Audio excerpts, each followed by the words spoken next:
दोस्तों, आज हम अपने छात्र आकाश वर्मा जो कि हमारी रेलवे की सेवा में समायोजित हुए हैं, आज हम उनका हार्दिक अभिनंदन और स्वागत करते हैं।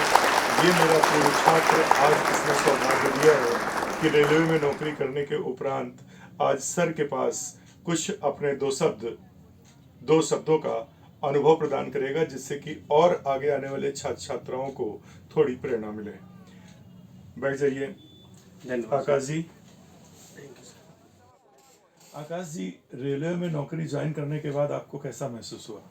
सर, ऐसा लग रहा है कि मेरा पुनर्जन्म हो गया है।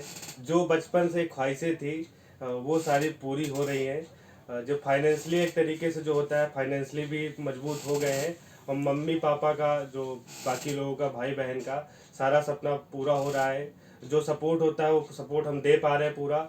और अच्छा आकाश जी, ये बताइए कि आपकी नौकरी लगने में सर्वाधिक श्रेय किसको देते हैं?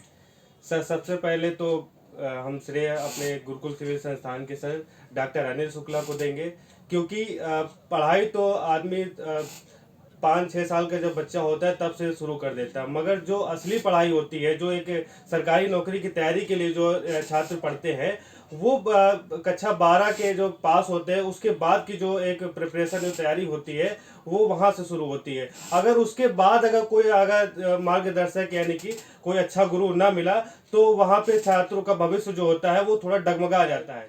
इसलिए आकाश जी, ये आपका बड़प्पन है। वास्तव में आपके मम्मी डैडी का श्रेय है कि आपको जन्म दिया और आपने उनके सपनों को साकार किया। हम लोग तो आप लोगों के लिए, सबके लिए भरसक प्रयास करते रहते हैं। आकाश जी, ये बताइए कि हमारे छात्रों के लिए आप क्या संदेश देना चाहते हैं, जिससे कि इनकी भी सफलता आसानी से इन्हें प्राप्त हो सके? सर, जैसे कि हम छात्रों को ये बताना चाहते हैं कि जैसे कि गुरुकुल सिविल संस्थान में आते ही हमने सर का अनुकरण किया है, तो सभी छात्रों से हम ये अनुरोध करते हैं कि सर का अनुकरण करते रहें और उनके नियम का पालन करते रहें। सरकारी नौकरी कोई बहुत बड़ी चीज़ नहीं है पाना।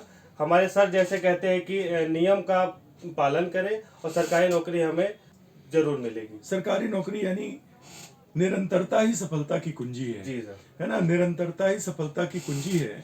बस केवल छात्रों को यही समझना चाहिए कि कभी सिलेक्शन जब तक ना हो तब तक ये नहीं सोचना चाहिए कि मुझे बहुत मैथ आने लगी है, बहुत रीजनिंग आने लगी है, बहुत अंग्रेजी आने लगी है, बहुत जीएस आने लगा है, अब हम क्लास छोड़ करके घर में बैठ के तैयारी कर लें। ऐसा हर लड़के के मन में आता है कि अब तो वही मैथ है, वही रीजनिंग है, यार बैठ जाएं। और हमें लग रहा है कि जहां उनका विराम हुआ, वास्तव में उनकी सफलता का विराम हो जाता है। शायद ही कोई अपवाद स्वरूप बच्चा कोई निकल पाता है। क्या कहते हैं सर? हम भी छात्रों को ये कहना चाहते हैं कि जैसे जो परीक्षा में जितने विषय आते हैं, तो छात्रों को ये संदेश देना चाहते हैं कि जो ऊर्जा है, पूरे जितने विषय हैं सब पे समान ऊर्जा लगाई जाए। जैसे कि किसी की गणित कमजोर है तो उसको गणित पे बहुत अच्छा ध्यान देना चाहिए।